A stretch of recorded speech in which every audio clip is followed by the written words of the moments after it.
This section on production planning and record keeping. And the reason this is sort of out front is because, based on your all's introductions and some of your business plans, you're in that phase of the process. And if you're producing mostly generally at a pretty small scale. And this is a really good time to start the process of really thinking things through before you have, 1,000 logs or something and you're trying to shuffle things around.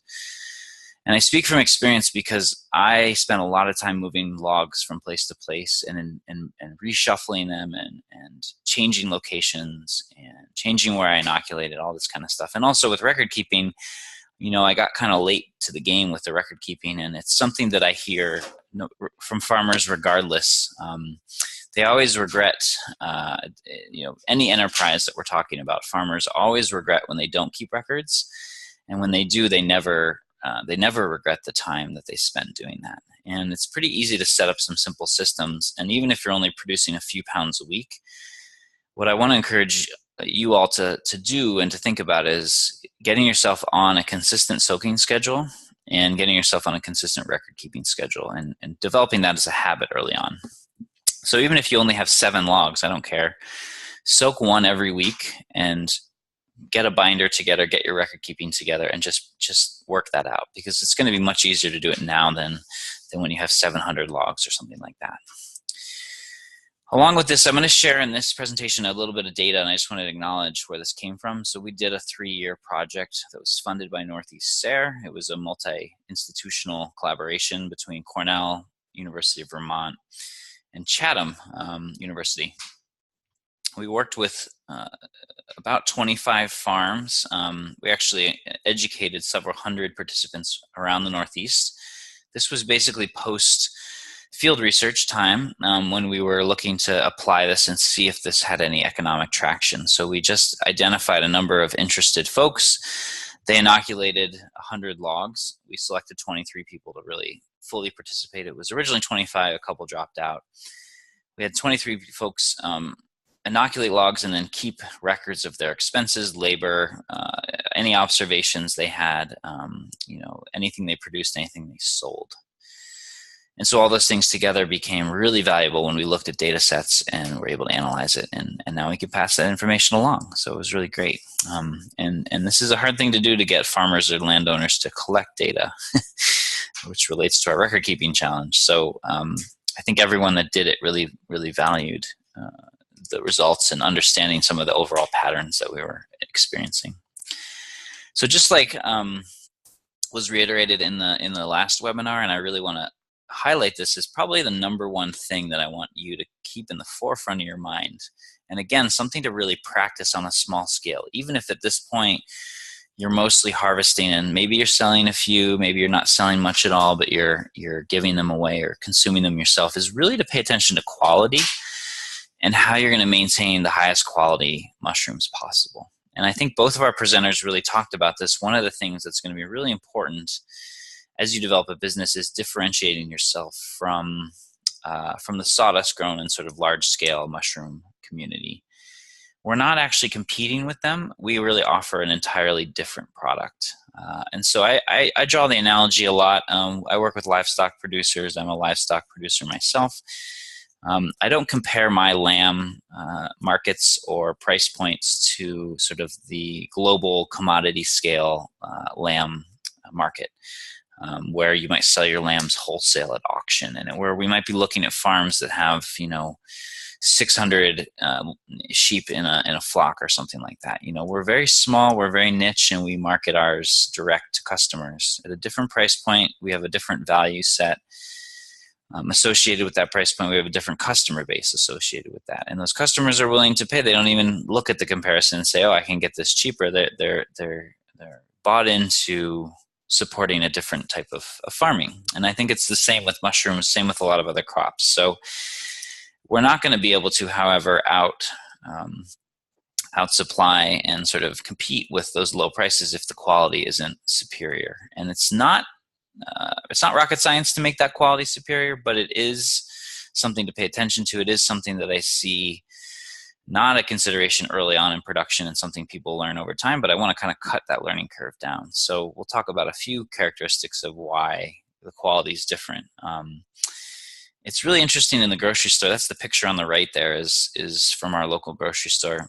Those mushrooms are most likely grown indoors on sawdust, and there's no reason they have to look that dried out and pale, but they do. And I think it's partially because those mushrooms have spent weeks, if not maybe a month, in a box on a truck getting moved around.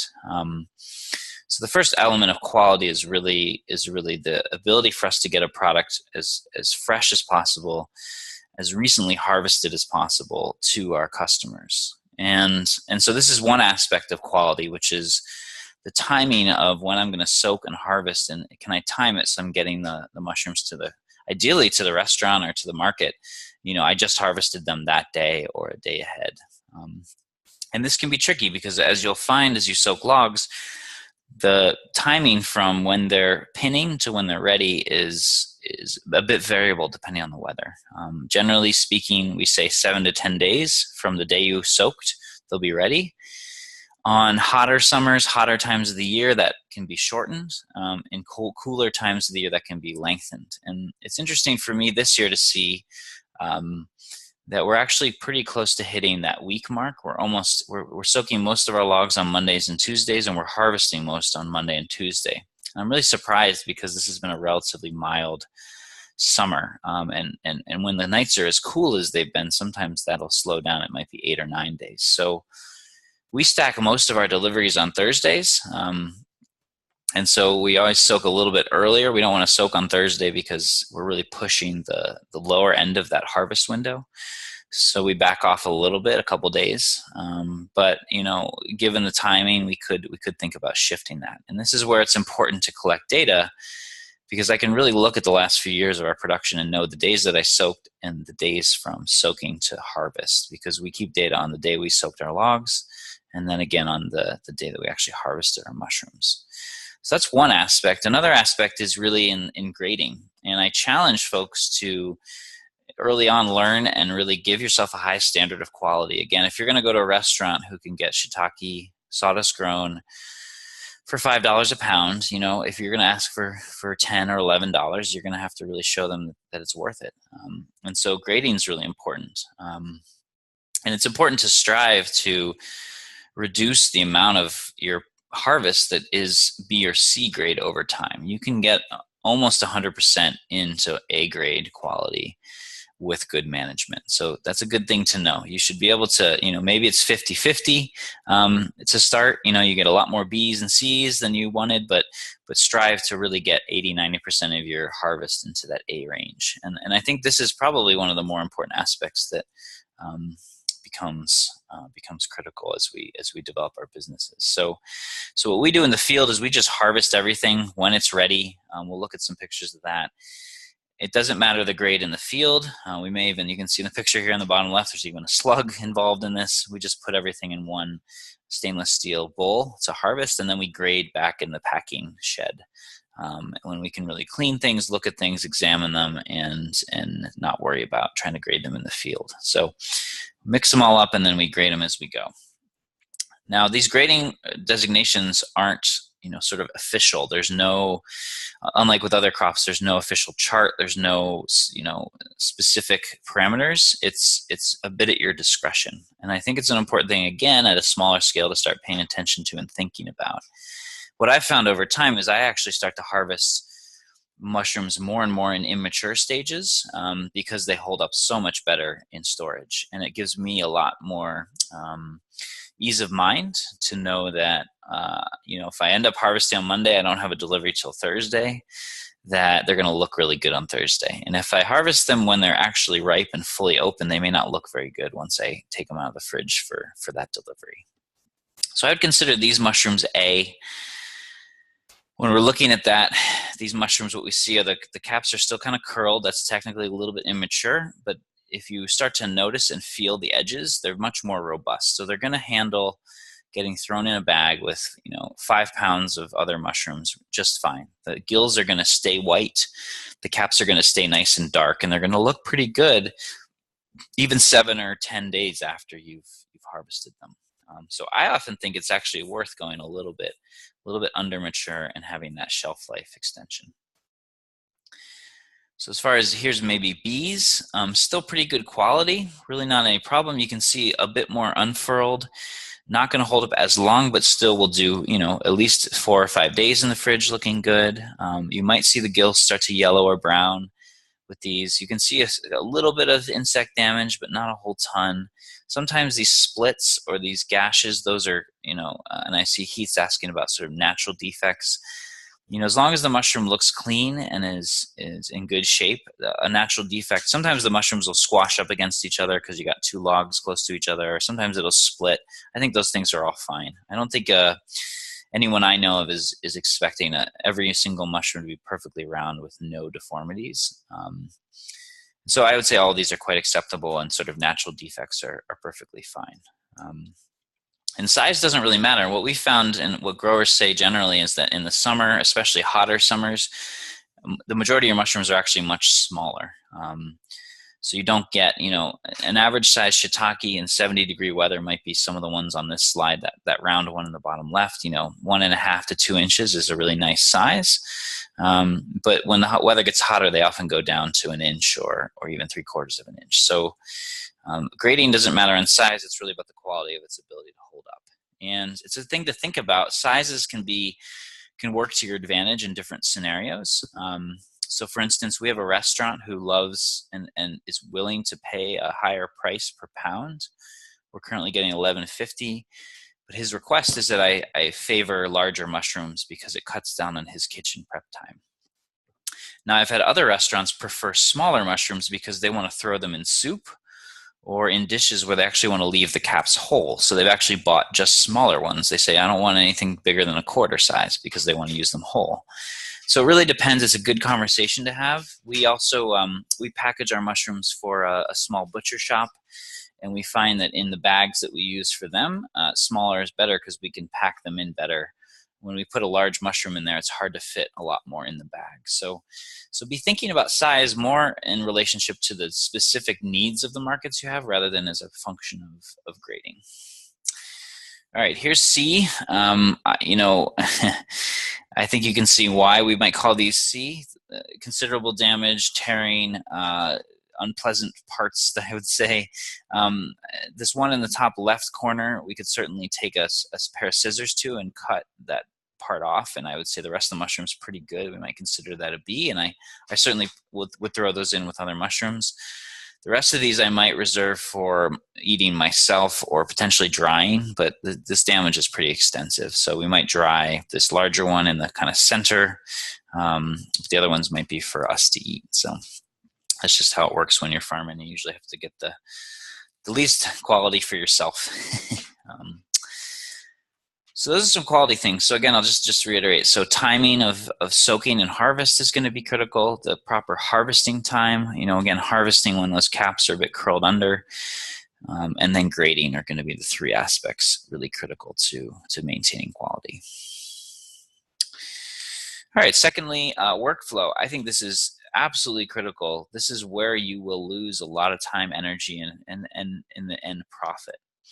So one of the reasons we really are putting some of those activities forward early on in this process. So do make a map of your operation. I recommend Google Earth. I think it's really easy and accessible, and it's a free resource.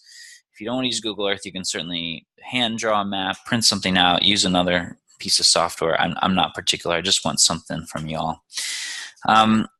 What I want you to do is basically, map some major things so we can get some orientation of your space. And then really I'm interested in where you're going to inoculate, the areas you're going to manage logs, and also if you have forested land, the stands that you have.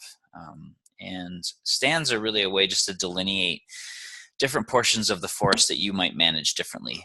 So a stand is an area that usually has trees of similar species composition, so it might be dominated by sugar maple, let's say, or oak.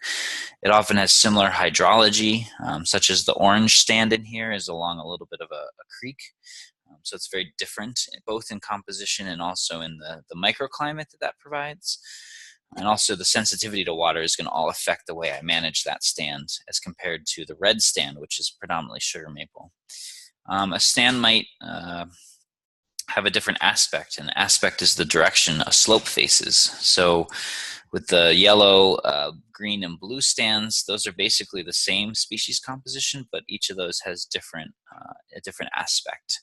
So we might think about managing those differently. At this point, I want you to do that just as an exercise, and we'll revisit that when we work with Peter and talk about forest management. So it's just kind of a good practice. But I want you to mark, specifically where you're inoculating, where logs are dropped off or where you're bringing them, any roads or access ways that you're using to move materials around, and where your lane yard is going to be. And please do mark also, I didn't do it on this map, or it actually didn't show up, where your house or barn, your major structures are, where your major activities are happening, because I'm really curious to see that in relationship to your lane yard. So in this case, this is our farm. We have our main kind of driveway. We have a barn. That's where the logs get dropped off, whether it's me harvesting them or someone else. We also do our inoculation there. We like to have the barn available in case it's a rainy day, or we can do it right outside. There's power there. Once the logs are done, we usually throw them on the tractor on the forks. We drive them up this green path towards the lane yard, or sometimes we'll go around on that red road, which is a bit of a farm road, and drop them off that way. So we have kind of multiple accesses, although I can only drive the truck on that red road. So those kind of things are really useful for me to get a sense of your operation and what are the considerations. So do make that map. And then what I'd like you to do is also work on a narrative that really describes the kind of workflow and the process. And this is all in the Moodle. So where are the logs you're getting? Where are they coming from? What's the process of harvesting or purchasing, and where are they going to be delivered once they arrive? How you're going to set up your inoculation. I'd love people to share examples of their setup if they have them. Share some pictures in the forum, or get ideas if you don't have them, or describe what you're thinking of if you haven't built a setup. Inoculation is, as we'll see, one of the major time factors, and I've seen people inoculate logs very inefficiently and very efficiently, and it's one of the overlooked areas that there's a lot of room for improvement. How logs are going to get from place to place, where they're going to go after they're inoculated, where they're going to sit for that first year is really important. So they don't need to necessarily go right into the lane yard. Maybe they're just adjacent to it. If you put them right in your lane yard, it could impede on your actual management. So again, especially as you think about how large you're going to get, thinking about where you might stage these things is really important. Thinking about how to minimize the number of times you move logs is really important.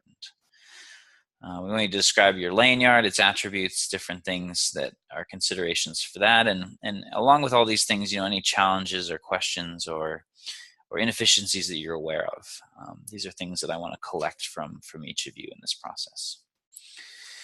So when we look at data, when we collected from those 23 farms, one of the interesting things that we didn't really consider, and so we processed it, was how much time is spent in this whole management of the crop, in the harvesting of logs, the felling of the trees and the inoculating of logs. The harvesting wedge there is effectively talking about the actual mushrooms at the end of the day. So 53% of time is acquiring the logs in the woods, and most of the time, 41% of time was spent inoculating.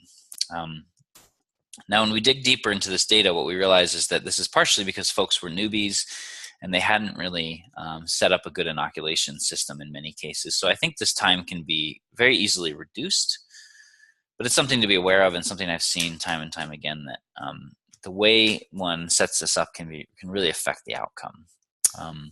So you can kind of see the breakdown. Otherwise, there's more analysis of this in the best management practices guide that we have available on the website. Not surprisingly, we found that very few people in these startups were actually hiring employees.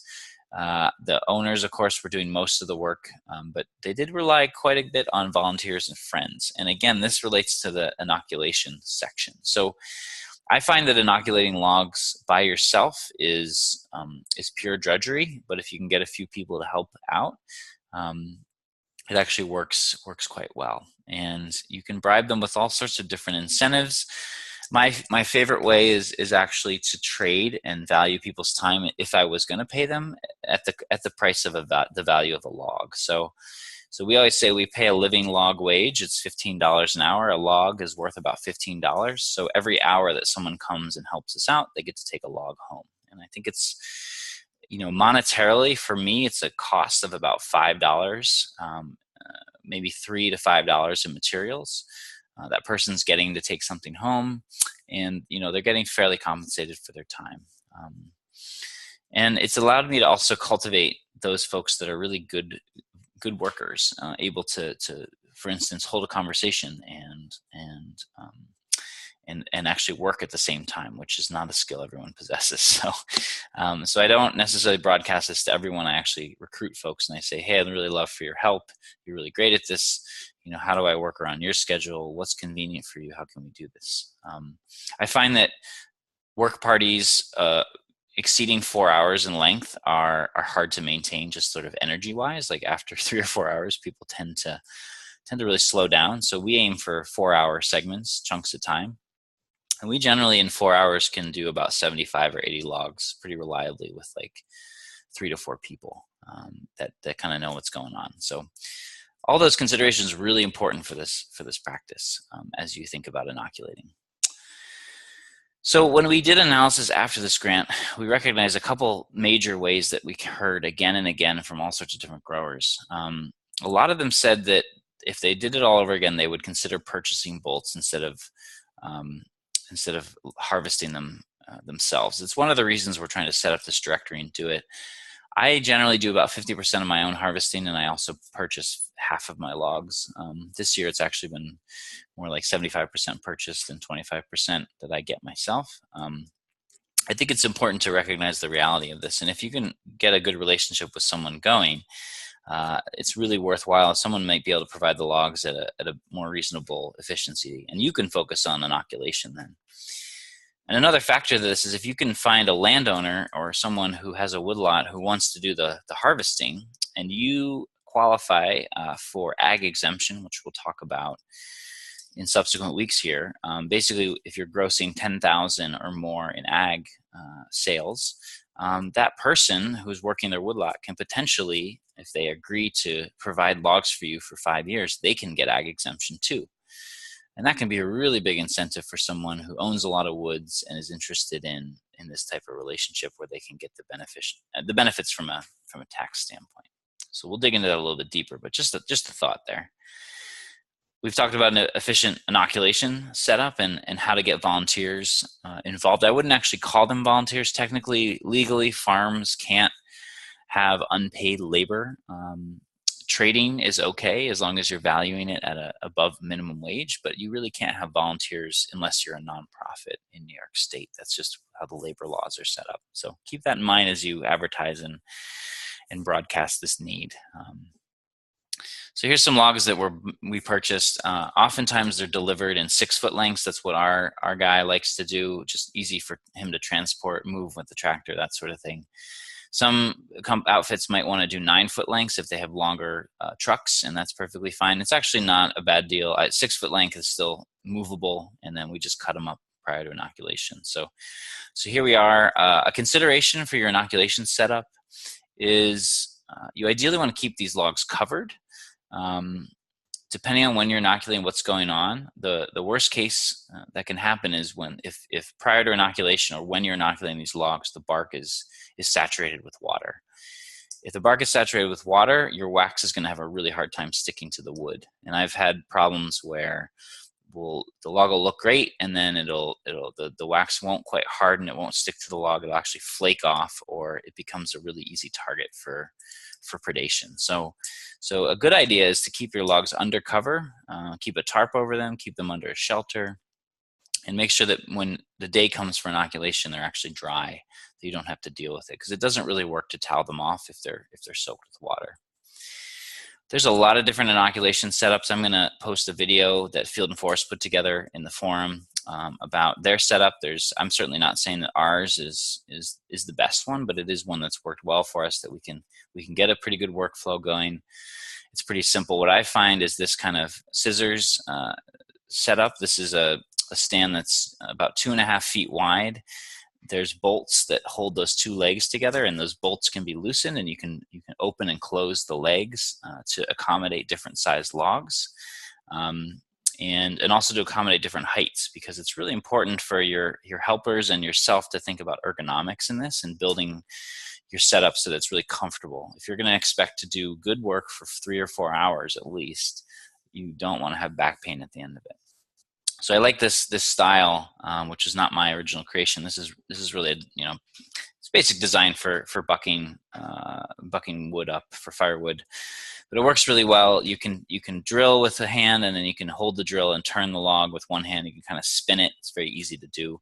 Some people have added wheels to this kind of setup. There's all sorts of different ways to ease that, but it makes the drilling go really fast. And you can see we even put a little hook on the stand there to hold the angle grinder as we drilled.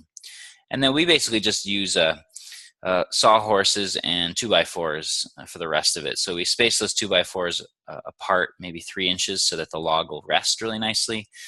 The sawhorses are 12 feet long, the 2x4s are 12 feet long, so it allows us ample space for inoculation and then waxing on one stand, and you can just kind of slide the log down the track as it goes through the process.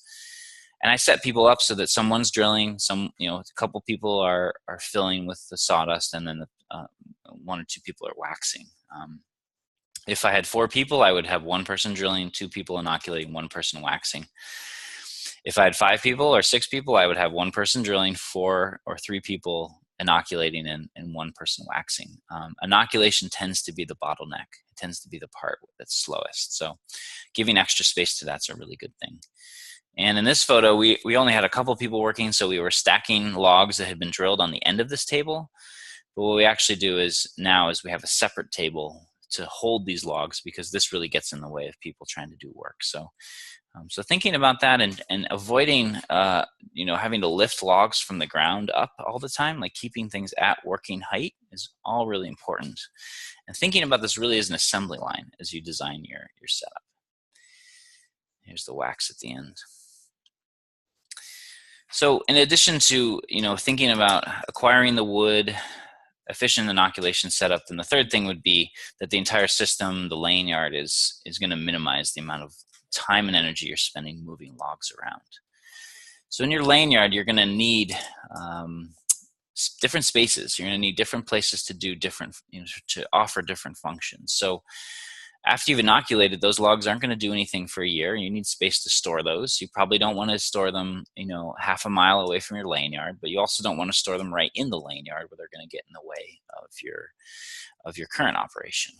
You're going to need to be able to pick up those logs that are ready to be fruiting and put them into a tank and soak them, and then pull them out and easily put them on a rack for fruiting.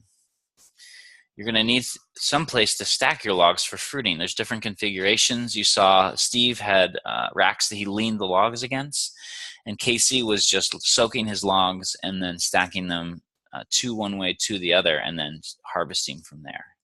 So either way is fine, but there's different considerations of how much space you need, how you're going to manage pests, all these different types of things.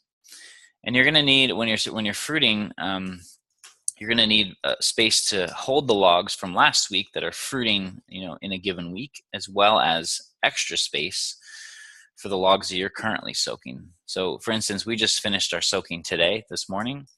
So the logs that are out on our racks are both the ones that are fruiting this week, as well as the ones we just soaked that'll be fruiting next week. So if we're soaking 100, we're soaking about 115 logs a week. We need the capacity to fit 230 logs, right? So we need 2 weeks worth of logs. I hope that makes sense to folks. And then you're going to need space to move those logs out of your fruiting area and store them while they rest for 7 weeks before you soak them again. So it's a considerable amount of space, and it's easy to compress it too much and not have ample room to move around and do things. So these are all things to think about. We've talked about with laying yards, just a few pointers here. Shade is, of course, your biggest factor, the thing we want to focus on most. But just because you have great shade doesn't mean it's a good location, because you're also going to need to visit these logs almost daily, especially during the peak season. I'd say July and August. You really need to check things once a day, if not twice a day, to make sure, again, that you're harvesting at peak quality. So we checked our mushrooms this morning. Some of them definitely were going to be ready by lunchtime, but they weren't quite ready yet. If I had to go to work and I didn't have help, which I do today, I probably would have just harvested those mushrooms, because if I waited till this evening when I got home, they'd be too far gone. Right. So if my lane yard was a 20-minute walk, or I had to drive there, it's really hard to keep track of all those little nuances. So the closer you can get it, the better. And it's a really big consideration in addition to shade. Slope, of course, minimal slope, I think, for moving logs and safety is good. Wind, we've had some issues, and we saw this really play out last year with the drought.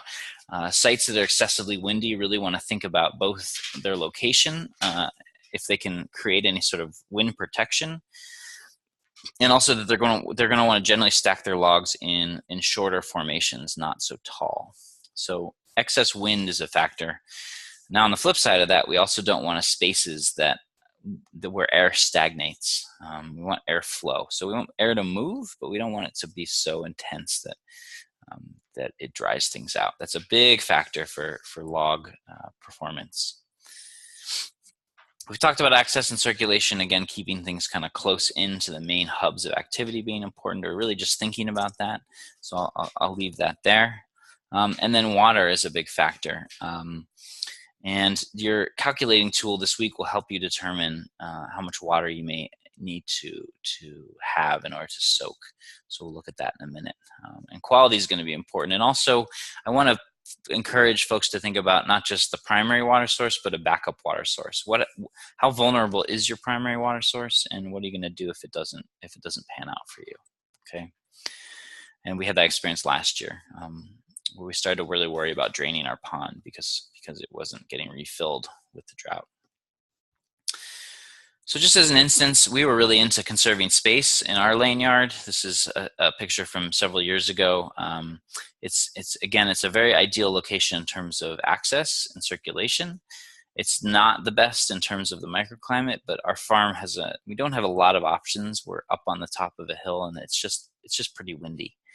So one of the things we realized after last year, when we had such a drop in production, was, these stacks that are really space efficient are really vulnerable to drying out and to wind. So we've abandoned this method wholesale, and are really stacking our logs in much lower stacks, trying to keep them about hip height, 3-4 feet off the ground, and keeping them out of the threat of wind as we go. So this was a stacking technique that we were really recommending across the board. And now I really encourage folks, especially those with windy sites, to really think about not only maybe there's another place they could do it, but also to think about keeping logs as close to the ground as possible, which generally takes more square footage, but is worth it in the long term. So this is your spreadsheet that I want you to play with and fill out.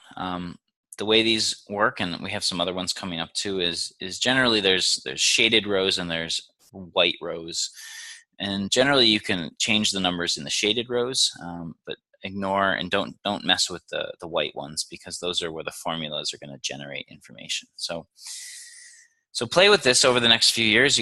I think it might actually still say 2015, so you can change the dates so they're working themselves up over the next 4 years, and consider, the logs you're going to have in your system, how many groups you're going to have. And then that's going to help generate some information about how many logs you could soak per week, how many tanks you're going to need. And one of the interesting factors is, if you have lots of tanks, you can soak many more logs in a single day, and it does save some time. We used to soak over 3 days. We find that soaking over 2 days is a good balance for us, both with our water usage, because we can reuse the water from the previous day. If we soaked in 1 day, it would be the most time efficient, but we would use a lot more water because we have to fill, of course, that many more tanks. So you can see here in the example, if you're soaking 143 logs, you're going to need 10 tanks to soak them all in 1 day, versus only 5 if you soak them in 2 days, versus 3 if you soak them in 3 days, right? So big factors there in terms of cost of material and labor and the amount of water you might need. So this is a useful tool just to get you started. Play with it, give us some feedback, see what you think. Number three, I would say after those the sort of workflow, which I think is a really important one, is minimizing expenses. And what we found from this research was that participants, on average, they spent about $4.74 per bolt, and that's for inoculation, management, harvesting, the whole lot.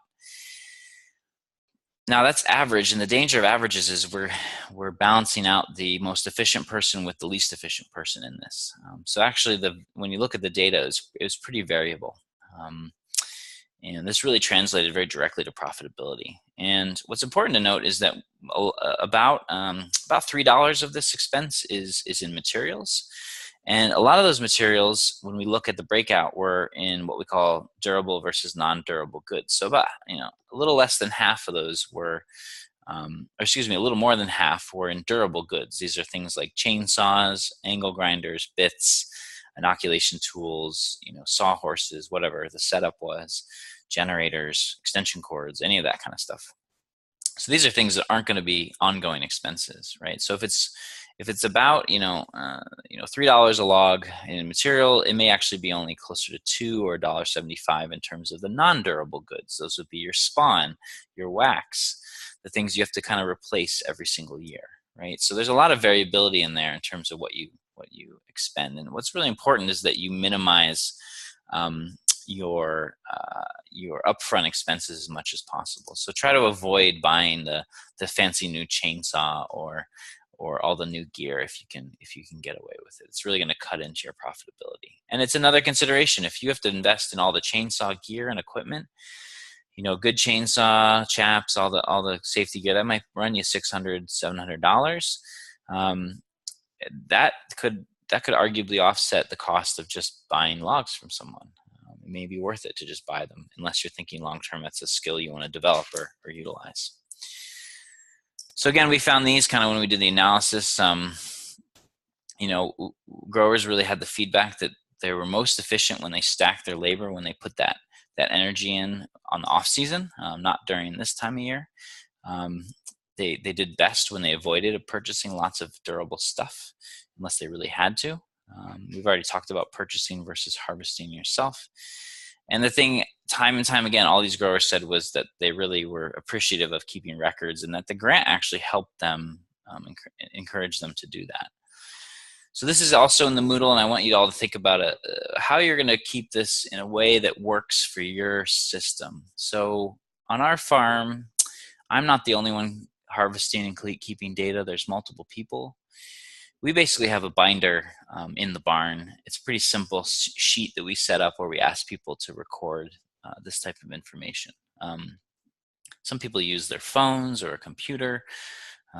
Transferring that can be problematic. I like to personally, we actually, for our maple sugaring, we just use a whiteboard to collect our data, and then we copy all of that into a spreadsheet later on. But I like to think about, where am I actually going to be when I have this information? How can I quickly record it, and then later I can organize it in a computer?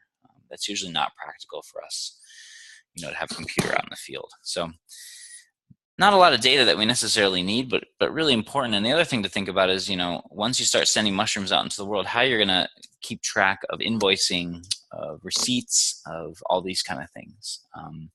We always joke about it, the small farms program, the shoebox farmer, because we say at minimum you just need a bunch of shoeboxes where you keep records of receipts, where you put a copy of any invoice that you've given someone, and where you put any stubs from checks you've received from a payment. Just something that collects that information, because you may not have time in the busy summer to actually process it, but at least at the end of the year, all your paperwork is in one place. So I'm fine with that if that's what it takes, but something to consider. Think about a system where you're going to put this stuff, how it's going to be easy for you.